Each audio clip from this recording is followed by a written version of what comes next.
শিরকটা হচ্ছে মানুষের জীবনের সমস্ত আমলকে ধ্বংস করে দেয় এবং এটা মানুষকে সৃষ্টিকর্তার থেকে দূরে সরিয়ে দেয়। আমি যদি নিজের আত্মশুদ্ধি না করে সমাজ সংস্কার করতে যাই তাহলে সেটা সফল হবে না। সবাই যেন ঐক্যবদ্ধভাবে সরকারকে সহযোগিতা করবে, তাহলে কিন্তু সংস্কারগুলি ত্বরান্বিত হবে। দেশের নাম্বার 1 ট্রেডিং অ্যাপ নিফটি ফার্স্টে পাচ্ছেন ট্রেডিং এর সব সুবিধা, dual exchange access, company analysis, portfolio তৈরি করা সহ আরও অনেক ইউনিক ফিচারের সাথে ট্রেড করতে ডাউনলোড করুন এক্ষুনি।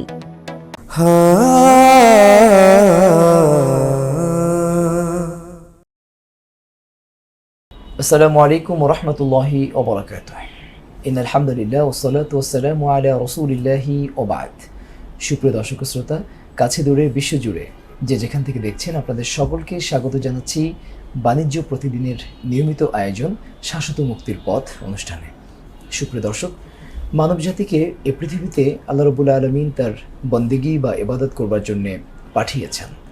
মানবজাতির এই পৃথিবীতে বিচরণের পর থেকেই বিভিন্ন সময়ে মানবজাতির অনেক রকম ফিতনা ফাসাদ শয়তানের প্ররোচনায় কিংবা মানুষ স্বেচ্ছায় এ ধরনের অপরাধমূলক কর্মকাণ্ড করে থাকে এবং সেই অপরাধমূলক কর্মকাণ্ডগুলো সংস্কার করবার জন্যে, সেগুলো সংশোধন করবার জন্যে আল্লাহ রাব্বুল আলামিন নানাবিধ পথ এবং পন্থা খোলা রেখেছেন এবং সংস্কার এবং সংশোধনের কার্যক্রমকে আল্লাহ রাব্বুল আলামিন উৎসাহিত করেছেন।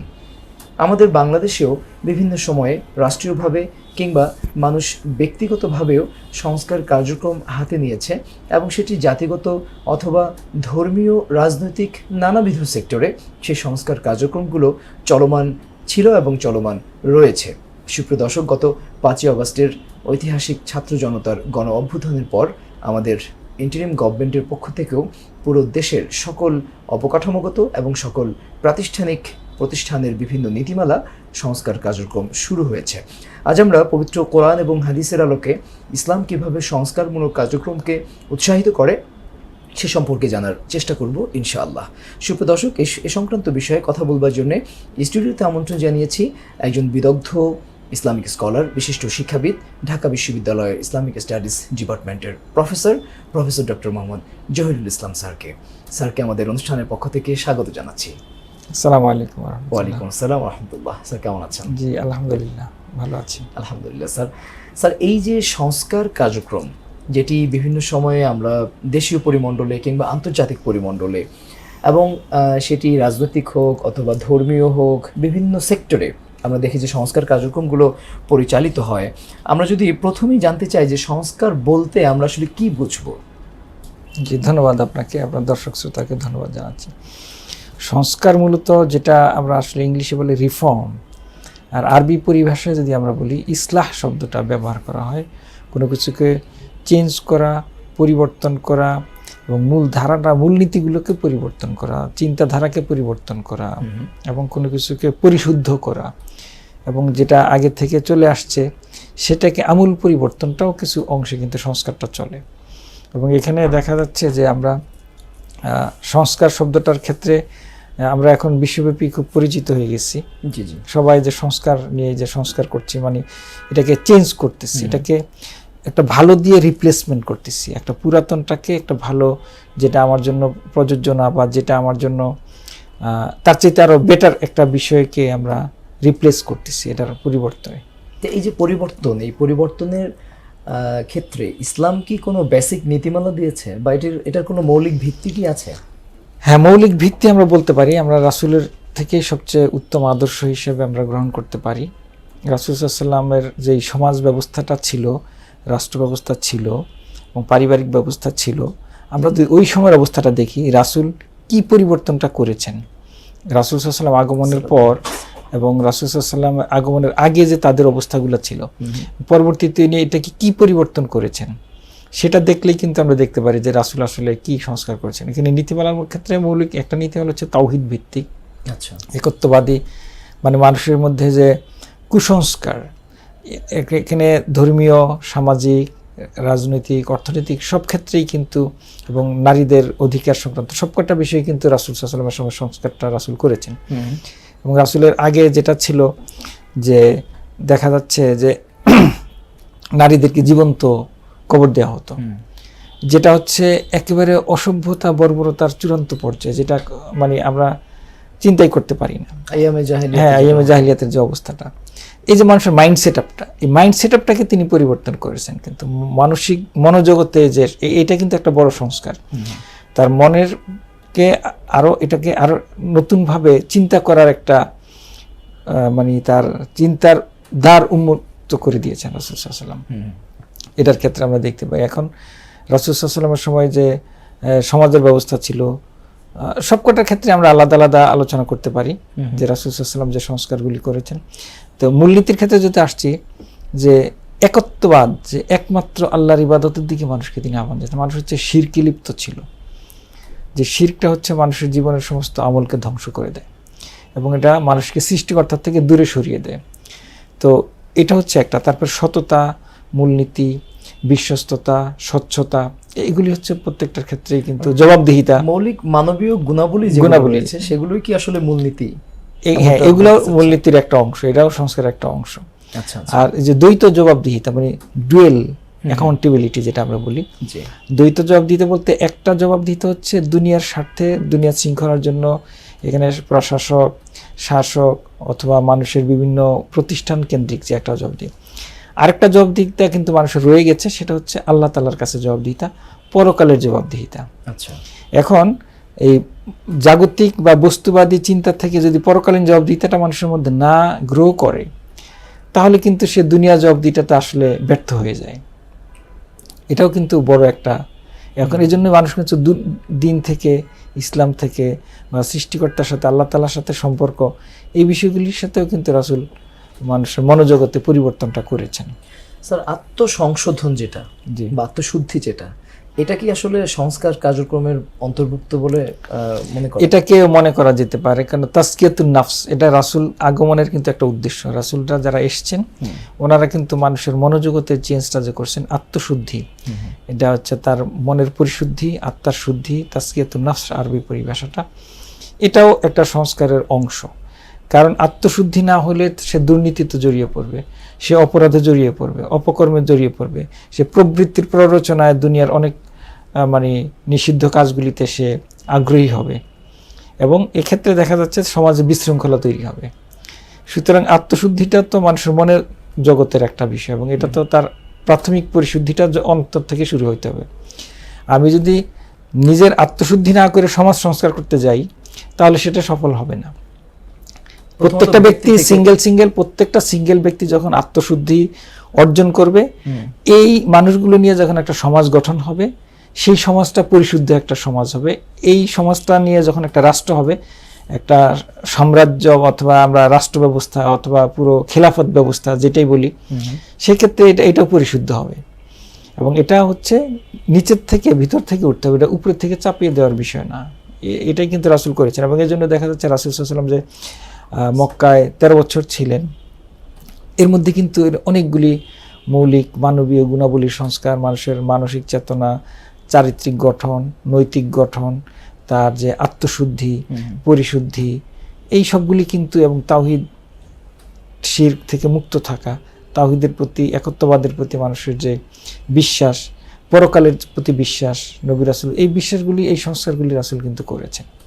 আচ্ছা, রাসূল সাল্লাল্লাহু আলাইহি ওয়াসাল্লাম কিভাবে সংস্কার কার্যক্রম পরিচালনা করেছেন সেটা আমরা জানবো, তবে তার আগে একটু জানতে চাই যে পবিত্র কোরআন আসলে মৌলিকভাবে কি কি সংস্কারের নির্দেশনা আমাদেরকে দিয়েছে? জি, পবিত্র কোরআন নির্দেশনা যে দিয়েছে, এখানে কিন্তু প্রত্যেকটা ক্ষেত্রে আমরা যদি দেখি যে ইবাদতের ক্ষেত্রে আনিয়াবুদুল্লাহ, যে আল্লাহ তাআলার ইবাদত করা, অন্য সকল কিছুকে বাদ দিয়ে এবং তাগুতকে পরিহার করা। এবং তাগুতটা হচ্ছে শিরক এবং আল্লাহর বিধান বাদ দিয়ে অন্য যত বিধান আছে সবকিছুই তাগুতের অংশ। তাহলে এখানে এটাও কিন্তু সংস্কারের একটা অংশ। এবং নিজেদের ডেভেলপমেন্ট যদি আমরা তন্ত্র মন্ত্র বা সবকিছু পরিত্যাগ করা, এটাও কিন্তু মানে এই সংস্কারের একটা অংশ। এবং আমরা যদি দেখি যে মানুষের যদি জাগতিক ডেভেলপমেন্ট যদি আমরা দেখি যে অনেক বড় বড় অট্টালিকা, অর্থনৈতিক উন্নয়ন, সবকিছু কিন্তু এটার ক্ষেত্রেও কিন্তু ইসলাম নিষেধ করে নাই। অর্থনৈতিক উন্নয়ন, রাষ্ট্রীয় উন্নয়ন, এটার ক্ষেত্রে কিন্তু আল্লাহ তাআলা নিষেধ করেন, উৎসাহিত করেছেন। উৎসাহিত করেছেন। এবং এই জন্য আমরা দেখতে পাই যে আল্লাহ তাআলা পবিত্র কোরআনে কিন্তু এটার একটা নির্দেশনা দিয়েছেন যে সেখানে যে কোনো জাতি উন্নতি করতে পারবে না যতক্ষণ না সে নিজে সচেষ্ট না হয়। জি জি হ্যাঁ, যে আল্লাহ তাআলা তাকে এসে চেঞ্জ করে দিবেন না সব কিছু, তাকে নিজের থেকেই সেই পরিবর্তনটা চেষ্টা করতে হবে। এটা চেষ্টা না করা পর্যন্ত কিন্তু সে এই উন্নতিটা সে করতে পারবে না। স্যার, আপনি নবী সাল্লাল্লাহু আলাইহি ওয়াসাল্লামের সংস্কার কার্যক্রম সম্পর্কে বলছিলেন যে তিনি মানুষের নৈতিক বা চরিত্রগত বিভিন্ন বিষয়ে সংস্কার করেছেন। তিনি কি শুধু মানুষের ব্যক্তি জীবনের নীতি নৈতিকতা এই সংস্কারগুলি করেছেন, নাকি সেখানে মদিনায় গিয়ে বা বিভিন্ন জায়গাতে তিনি রাষ্ট্রীয় বা সামাজিক সংস্কারমূলক কার্যক্রমগুলো করেছিলেন? যদি করে থাকেন তাহলে সেই কার্যক্রমগুলো সম্পর্কে দু একটা যদি আমাদেরকে জি জি ধন্যবাদ। সেখানে রাসূলুল্লাহ সাল্লাল্লাহু আলাইহি ওয়াসাল্লাম কিন্তু আসলে সংস্কার যে করেছেন, সেখানে অর্থনৈতিক সংস্কার করেছেন, সামাজিক সংস্কার করেছেন, মানুষের মূল্যবোধের সংস্কার করেছেন, চারিত্রিক গঠন করেছেন, শিক্ষা ব্যবস্থার সংস্কার করেছেন, নারীদের অধিকার প্রতিষ্ঠা করেছেন এবং সামাজিক সমতা, জাস্টিস, এটা সোশ্যাল জাস্টিস প্রতিষ্ঠা করেছেন, সমাজের মধ্যে ন্যায়বোধ প্রতিষ্ঠা করেছেন এবং সমাজের মধ্যে মানুষের মধ্যে যে ভেদাভেদ, এবং আরবে যেটা ছিল যে গোত্র বংশ ভিত্তিক তাদের যেই কালচার, যে গোত্রই হচ্ছে আমার সব, আমার গোত্র যদি অন্যায় করে এটা আমি মেনে নিলাম, এটা সবকিছু ঠিক আছে, কবিলা প্রথা, হ্যাঁ কাবিলা প্রথা, হ্যাঁ। তো এটাকে কিন্তু রাসূল সাল্লাল্লাহু আলাইহি ওয়াসাল্লাম পরিপূর্ণভাবে একবারে এটাকে মানে নিশ্চিহ্ন করেছেন বলতে পারে। রাসূল সাল্লাল্লাহু আলাইহি ওয়াসাল্লাম এই গোত্র প্রথাটা মানুষের মন থেকে উঠিয়ে দিয়েছেন, যে এই বংশমর্যাদা, নিজের কবিলা গোত্রই সর্বশ্রেষ্ঠ, এই মানসিক চিন্তা কিন্তু, এবং বিদায় হজের ভাষণের জন্য বলছেন যে আরবদের উপরে অনারবদের উপরে আরবদের শ্রেষ্ঠত্ব বলতে কোনো কিছু নাই, সুতরাং ইন্না আকরামাকুম ইনদাল্লাহি আতকাকুম, এখানে শ্রেষ্ঠত্বের মানদণ্ড হচ্ছে তাকওয়া, সুতরাং এটা যে কোনো মানুষ হইতে পারে। আর আরবের তো সমাজের মধ্যে তো সেই সমাজের অসমতাগুলো ছিল, বৈষম্যগুলো ছিল, বৈষম্যের মধ্যে যে মানুষ যে সম্পদশালী বাকিদেরকে মানুষই মনে করতো না, নারীদেরকে তো তাদের কোনো অধিকারই ছিল না, নারীদের সংস্কারটা রাসূল করেছেন, নারীদের কোনো সম্পত্তির মালিকানা ছিল না, তাদের বিবাহ করার সিদ্ধান্ত নেওয়ার অধিকার ছিল না, তাদের সম্পত্তির মালিকানা অধিকার ছিল না, তাদের মানে স্বাধীনভাবে কোনো কর্ম করার অধিকার ছিল না। স্যার, সেখানে এমন কোনো বিষয় কি ছিল যে হালিল মারআতু ইনসানুন আমলা, মহিলারা কি মানুষ না, এ ধরনের ডিবেটও নাকি তখন হতো? এটা আসলে কি? এটা আসলে আমরা দেখেছি, এটা হচ্ছে পরবর্তী রাসূলের সময় মানুষ কিনা এই বিষয়টা আমরা পাইনি। এটা আপনি দেখবেন যে ফ্রান্সে এটা নিয়ে, ইংল্যান্ডে এটা নিয়ে পরবর্তীতে 1600 শতকে 17 শতকে এটা নিয়ে আলাদা একটা সম্মেলন হয়েছিল। আচ্ছা, যে এদেরকে নারী বলা যাবে, মানে মানুষের সংজ্ঞার মধ্যে বলা যাবে কিনা, কিন্তু লাস্টে কিন্তু সিদ্ধান্ত হয়েছে আসলে যে সে মানুষ বটে, কিন্তু আসলে সে পুরুষের সহযোগিতা, পুরুষের শুধু অধস্তন হিসেবে সে থাকবে, এবং নারীদের তো কোনো মালিকানা তো ছিলই না। কিন্তু ইসলাম কিন্তু সেখানে 1400 বছর হ্যাঁ, আগে, ইসলাম সেই 1400 বছর আগে বা 1500 বছর আগে যেটা নারীদের অধিকার দিয়েছে। আপনি দেখেন যে উত্তরাধিকারে নারীদের কোনো কিছু ছিল না, এবং তখন মনে করা হয়তো যে যুদ্ধ করতে পারবে সেই হচ্ছে সবকিছু ভাগ পাবে, নারীরা যেহেতু যুদ্ধে অংশগ্রহণ করবে না সুতরাং সে কোনো কিছু পাবে না, সব থেকে বাদ। হ্যাঁ, এমন কি দেখা যাচ্ছে যে নারী যুদ্ধে অংশগ্রহণ করলেও তাকে কোনো কিছু দেওয়া হইতো না, কারণ সে তো নারী, আর তার তো পার্সোনাল মালিকানা বলতে কিছুই নাই, এবং সে তো কোনো অধিকারই তার নাই। সে কোনো মানে একটা তালাক নিতে পারবে বা একটা বিবাহ বিচ্ছেদ করতে পারবে এই অধিকারও তার নাই, এবং সেক্ষেত্রে মানে নারীকে তো তারা তুচ্ছ তাচ্ছিল্য তো করতোই, মানুষ হিসেবে মূল্যায়নটা ছিল না। রাসূল সাল্লাল্লাহু আলাইহি ওয়াসাল্লাম এসে কি বললেন যে আল জান্নাতু তাহতা আকদামিল উম্মাহাত, হ্যাঁ, তো মায়ের পদতলে মানে বেহেশত, সন্তান বেহেশত। তাহলে এখানে কিন্তু এটা অনেক বড় একটা মর্যাদার জায়গা।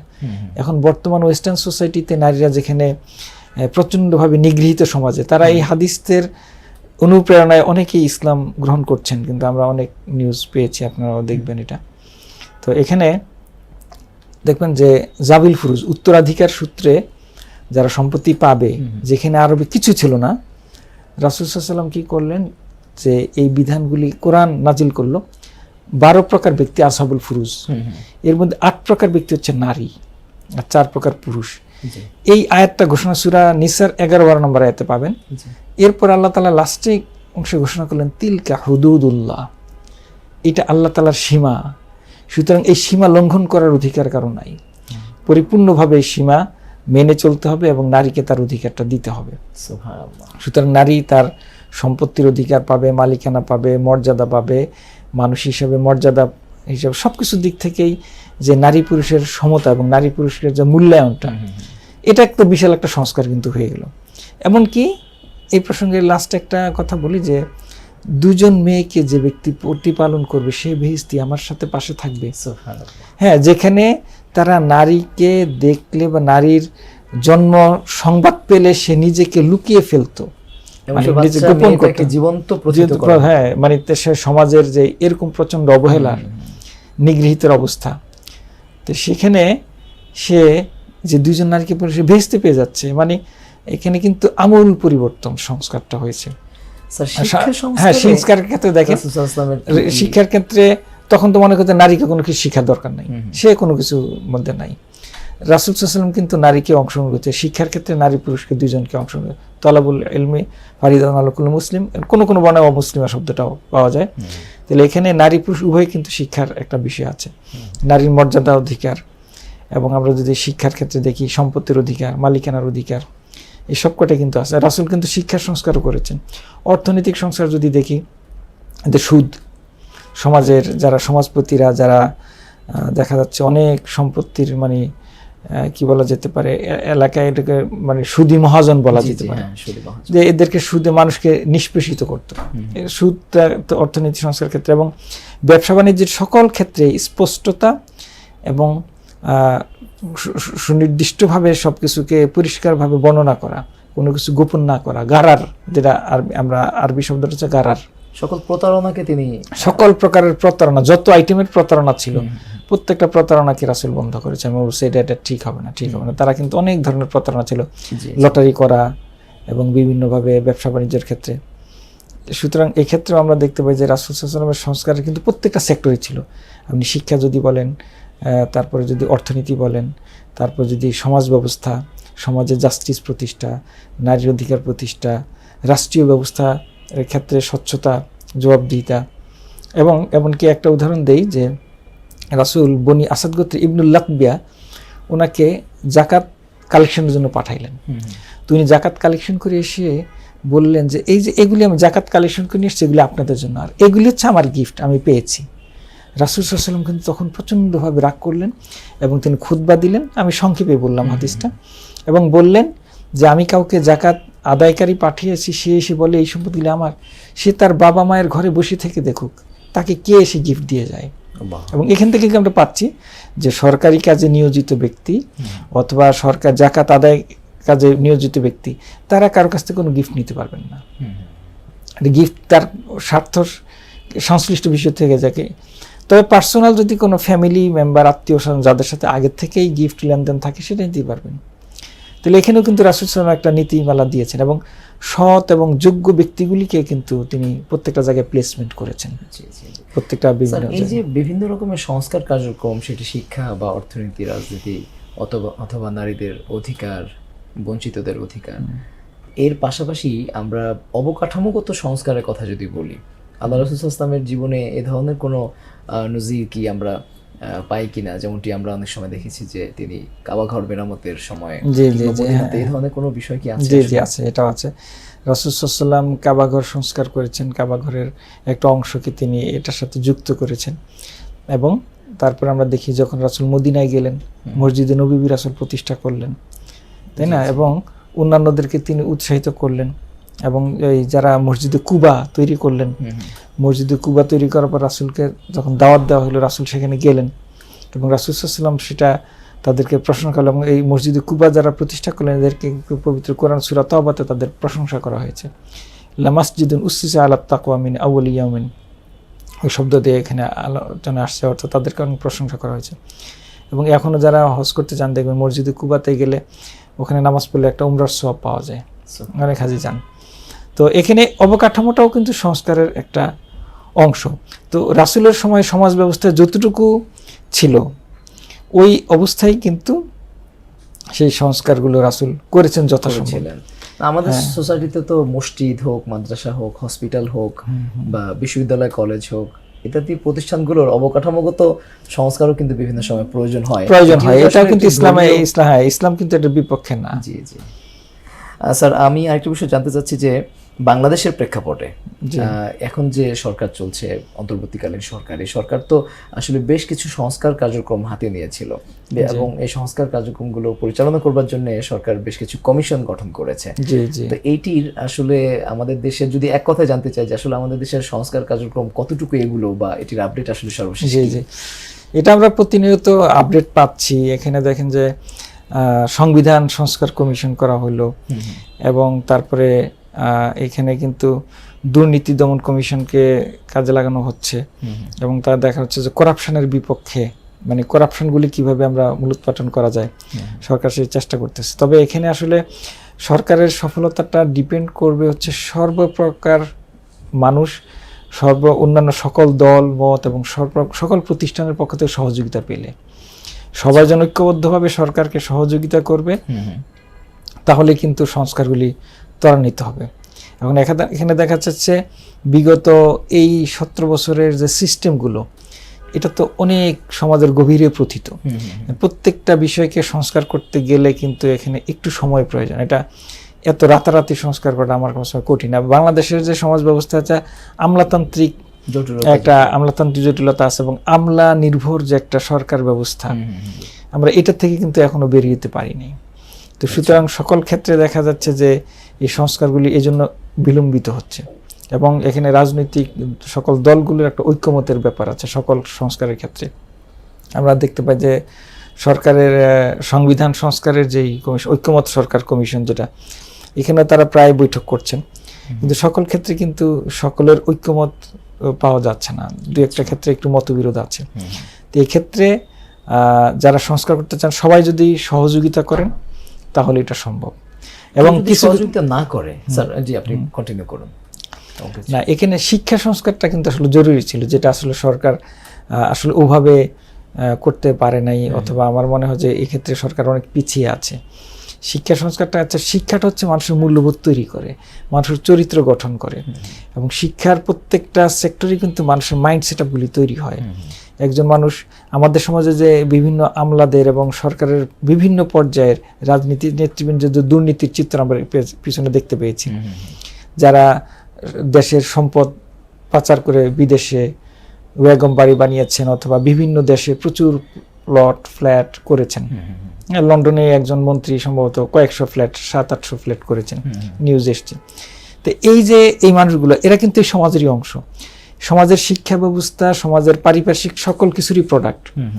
সুতরাং আমি যদি মানুষের সংস্কার করতে চাই, তাদের মাইন্ড সেটআপগুলিকে কিন্তু শিক্ষা ব্যবস্থায় নৈতিকতাকে ইস্টাবলিশ করতে হবে, নৈতিক মূল্যবোধ তার ছোট থেকেই মাইন্ড সেটআপগুলিকে তৈরি করতে হবে, যেটার ক্ষেত্রে সরকার আমরা দেখতে পাচ্ছি যে আসলে দিক থেকে সরকার অনেক, আমার কাছে মনে হয় যে পার্সোনালি যে পিছিয়ে আছে। সরকারের প্রত্যেকটা সেক্টরে শিক্ষা কমিশন গঠন করে, শিক্ষা কমিশন গঠন করা হয়নি, ওনারা কিন্তু শিক্ষা কমিশন গঠন করেননি। এবং যে বাজেটটা, সেই বাজেটে কিন্তু শিক্ষা খাতেই সবচেয়ে কম বরাদ্দ দেওয়া হয়েছে। কিন্তু অন্যান্য যে উন্নত রাষ্ট্রগুলি, তাদের শিক্ষা খাতে জিডিপির প্রায় 3 থেকে 4% কমপক্ষে টোটাল জিডিপির বরাদ্দ থাকে শিক্ষা খাতে। আমরা দেখি বাংলাদেশে 2%-এরও কম, প্রত্যেকটা ক্ষেত্রে 1.5 বা 1.75% জিডিপির খাতে বরাদ্দ, টোটাল জিডিপির, যেটা এমনিতেই মানে শিক্ষা খাতের জন্য অনেক অপ্রতুল। যেটা এমনি একটা রাষ্ট্র উন্নতি করতে গেলে তাকে শিক্ষা খাতে জিডিপির কমপক্ষে 3 থেকে 4% তাকে বরাদ্দ রাখা উচিত। তো সরকারের দিক থেকে পিছিয়ে আছে। আমি মনে করি এক্ষেত্রে তার বরাদ্দ বাড়াইতে হবে, শিক্ষা ক্ষেত্রে নজর দিতে হবে, এবং জাতিকে যদি শিক্ষিত করতে না পারি, তারা কিভাবে উন্নত জাতি গঠন করবে। স্যার, এই যে সংস্কার কার্যক্রম, এই সংস্কার কার্যক্রম পরিচালনায় বা এই বিভিন্ন কর্মসূচি গ্রহণে কেউ যদি বাধা সৃষ্টি করে, তাহলে সেই বাধা সৃষ্টিকারীদের বিরুদ্ধে আইনি কোনো ব্যবস্থা যদি সরকার হাতে নিতে চায়, সেক্ষেত্রে ইসলামের কোনো বিধিনিষেধ আছে কিনা? আমার মনে হয় ইসলামের যে বিধিনিষেধ নাই, এখানে হচ্ছে আইনি পদক্ষেপ তারা সরকারের আইনের ভিতর থেকেই নিতে পারে, যারা সংস্কার ক্ষেত্রে বাধা সৃষ্টি করবে। সরকার এখন এক্ষেত্রে একটা ঐক্যমত প্রতিষ্ঠা করতে পারে সরকার, যে আমরা এইসব সংস্কারগুলি করতে চাই সবার। এরপরে এর মধ্যে যারা বাধা সৃষ্টি করবে তাদের বিরুদ্ধে সরকার বিভিন্ন ক্ষেত্রে সামাজিকভাবে, রাজনৈতিকভাবে এবং সর্বশেষ আইনগতভাবেও তাদের বিরুদ্ধে যতটুকু সরকারের প্রচলিত আইন আছে সেই অনুযায়ী ব্যবস্থা নিতে পারে। এখন এই আইন যদি যথেষ্ট না হয় সেক্ষেত্রে সরকারকে কিন্তু আইন পরিবর্তনের চিন্তা করতে হবে যে আমি কোন কোন ক্ষেত্রে আইন পরিবর্তন করব। আইনগুলি পরিবর্তন করেও সেটার একটা সংস্কারের পদক্ষেপ সরকার নিতে পারে। স্যার, বর্তমান প্রেক্ষাপটে, আমাদের দেশের প্রেক্ষাপটে আপনি আপনার দৃষ্টিকোণ থেকে কোন বিষয়ে সংস্কার সবার আগে দরকার? আচ্ছা জি, ধন্যবাদ। আমার কাছে মনে হচ্ছে সংস্কারের ক্ষেত্রে অনেকগুলি সেক্টর তো সরকার করছে, যেমন দুর্নীতি প্রতিরোধ এবং সরকারের আয় বৃদ্ধি করা, ব্যয় কমানো, এগুলির ক্ষেত্রে আমরা দেখতে পাচ্ছি। এবং সরকারের হচ্ছে যে দেখা যাচ্ছে যে আমাদের রিজার্ভ যাতে কমে না যায় সেক্ষেত্রে সরকার অনেক সচেষ্ট, মুদ্রা ব্যবস্থা স্থিতিশীল থাকে, দ্রব্যমূল্য নিয়ন্ত্রণ থাকে, অনেক বিষয়ে কিন্তু সরকার দেখছে। দেশের মানুষ কিন্তু স্যার এখন নির্বাচনের দিকে তাকিয়ে আছে, নির্বাচন কমিশনের যে সংস্কার, নির্বাচন কমিশন সংস্কার সেটাও তাকিয়ে আছে। কিন্তু সেটা আসলে আমাদের সরকার প্যারালালি সব কটা করছে। আমার কাছে মনে হয় যে এগুলির পাশাপাশি যে মূল হাত দেওয়া উচিত ছিল শিক্ষায়, যেটা আসলে সরকার আমার মনে হয় যে সেদিক থেকে আমরা অনেক পিছিয়ে আছি। কারণ আপনি শিক্ষা সংস্কার যদি কিছুটা বই সংস্কার করা, বইয়ের পাঠ্যসূচির জন্য নতুন পরিবর্তন, যেটা আগের সরকারের সময় কিছু কিছু ক্ষেত্রে পাঠ্যসূচির কিছু সংস্কার সম্ভবত সরকার পদক্ষেপ নিচ্ছে, আমি যেটা দেখলাম। কিন্তু এই শিক্ষা কমিশন গঠন করে শিক্ষার আমূল একটা সংস্কার করা উচিত ছিল, যেটা সবার আগে প্রয়োজন, যেটা করলে মানুষের মাইন্ড সেটআপগুলি আস্তে আস্তে যে আমরা সুফলটা পাবো, একটু সময় লাগবে যদিও। শিক্ষা কমিশন গঠন করা বা শিক্ষা খাতকে একদম ঢেলে সাজানোর জন্য এখন কি কোনো সুযোগ রয়েছে, বা এখন আসলে কি পদক্ষেপ নেওয়া উচিত বলে মনে করেন? সুযোগ আসলে কখনোই নাই এটা বলা যাবে না, সুযোগ সবসময় রয়েছে যতটুকু সম্ভব। আমার কাছে যতটুকু সময় আছে, যতটুকু সুযোগ আছে, পাশাপাশি চলতে পারে। যদি সরকার নির্বাচনের দিকে এগোচ্ছে, নির্বাচনের বিভিন্ন প্রসেস এবং মানে কনস্টিটিউশনাল রিফর্ম যেটা সরকার করছে, এগুলি চলতে পারে। এগুলির পাশাপাশি শিক্ষার ক্ষেত্রেও কিন্তু চলমান একটা প্রক্রিয়া থাকতে পারে, যাতে একসাথেই সবগুলি চলতে পারে। এবং সবাই মনে করতেছে যে একটা নির্বাচিত সরকার হলে আরও বেশি স্থিতিশীল হতে পারে। কিন্তু দেখা যাচ্ছে যে আমরা যদি মানে মানুষের মাইন্ড সেটআপগুলি চেঞ্জ করতে না পারি, হ্যাঁ, সরকারের প্রত্যেকটা সেক্টরে যদি দুর্নীতির বীজ রয়ে যায়, দুর্নীতির যে মানসিকতাগুলো থেকে যায়, এবং সরকারি প্রতিষ্ঠানগুলোকে যদি স্বনির্ভর করা না যায় এবং এগুলিকে ইন্ডিপেন্ডেন্ট করা এবং তাদেরকে শক্তিশালী করা, যেমন নির্বাচন কমিশন, বিচার ব্যবস্থা, শিক্ষা ব্যবস্থা, পুলিশ অথবা সরকার আইন শৃঙ্খলা নিয়ন্ত্রণ করে, প্রত্যেকটা সেক্টরকে কিন্তু আলাদা আলাদাভাবে শক্তিশালী করা উচিত। সকল কিছু সরকারের নিয়ন্ত্রণে চলবে, সরকার সব কিছুকেই মানে ঘুরাবে, মানে শরীর মাথায় করে। হ্যাঁ, তো এইটার ক্ষেত্রে কিন্তু সাধারণ মানুষের ক্ষেত্রে অনেক সময় বঞ্চিত হওয়ার সম্ভাবনা থেকে যায়।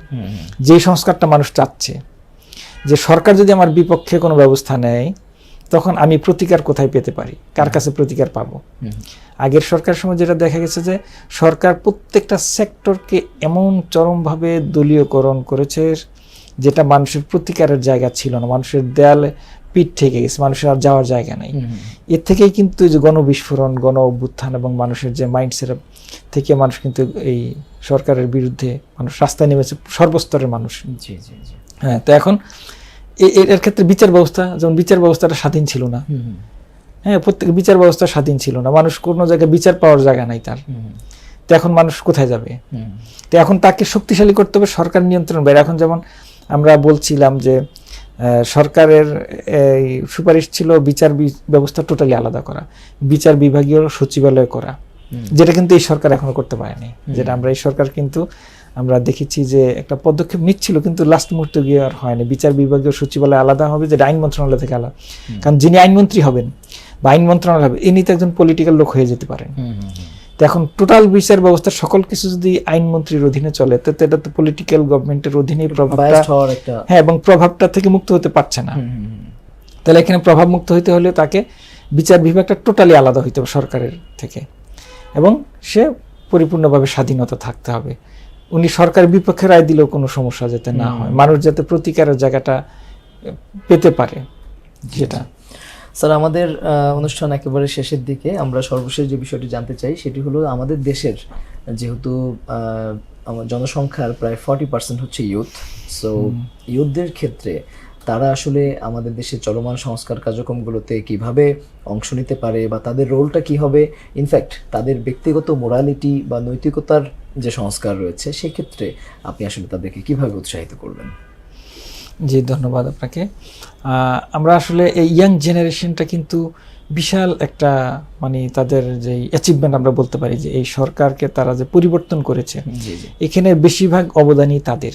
কারণ বিগত রাজনৈতিক দলগুলো তারা কিন্তু অনেক সময় আন্দোলন করেছে, আন্দোলনের চেষ্টা করেছে বা তারা আন্দোলনরত ছিল, কিন্তু এটা এত স্ট্রং পর্যায়ে সকল স্তরের মানুষকে সম্পৃক্ত করতে ব্যর্থ হয়েছে। এই জন্যই কিন্তু তারা সরকারকে মানে পতনের দিকে যেতে পারে নাই।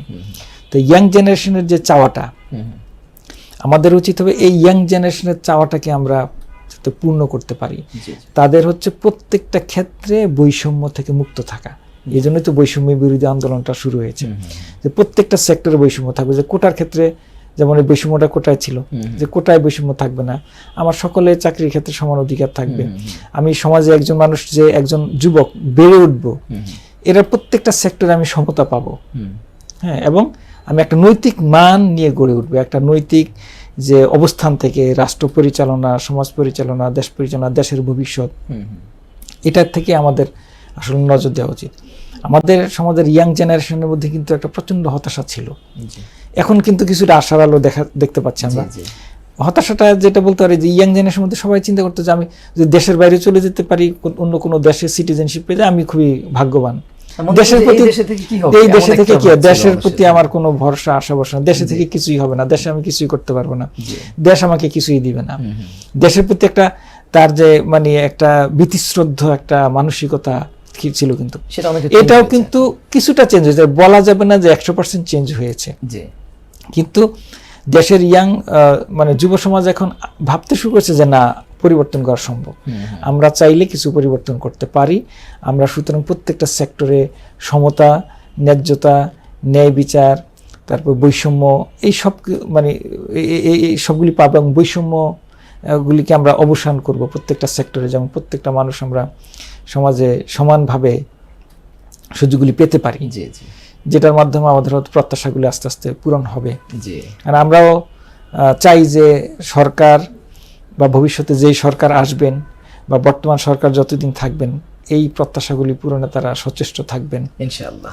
ইনশাআল্লাহ। জি স্যার, আপনি ব্যস্ততার মাঝেও আমাদেরকে সময় দিয়েছেন, আপনাকে অনেক অনেক ধন্যবাদ। জি, অনেক অনেক ধন্যবাদ আপনাকে।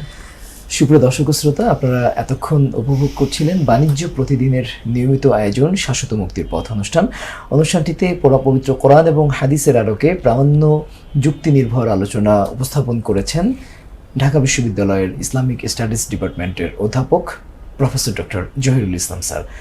সুপ্রিয় দর্শক, আপনারা বাণিজ্য প্রতিদিনের এই অনুষ্ঠানটি আপনারা নিয়মিত উপভোগ করে থাকবেন বাণিজ্য প্রতিদিনের ফেসবুক পেজ ও ইউটিউব চ্যানেলে। আমাদের অনুষ্ঠানটি এতক্ষণ উপভোগ করবার জন্যে এবং আগামী দিনে আমাদের এই অনুষ্ঠানটি দেখবার আমন্ত্রণ জানিয়ে আমরা আজকের মতো এখানে বিদায় নিচ্ছি। আল্লাহ হাফেজ। আসসালামু আলাইকুম ওয়া রাহমাতুল্লাহি ওয়া বারাকাতুহু।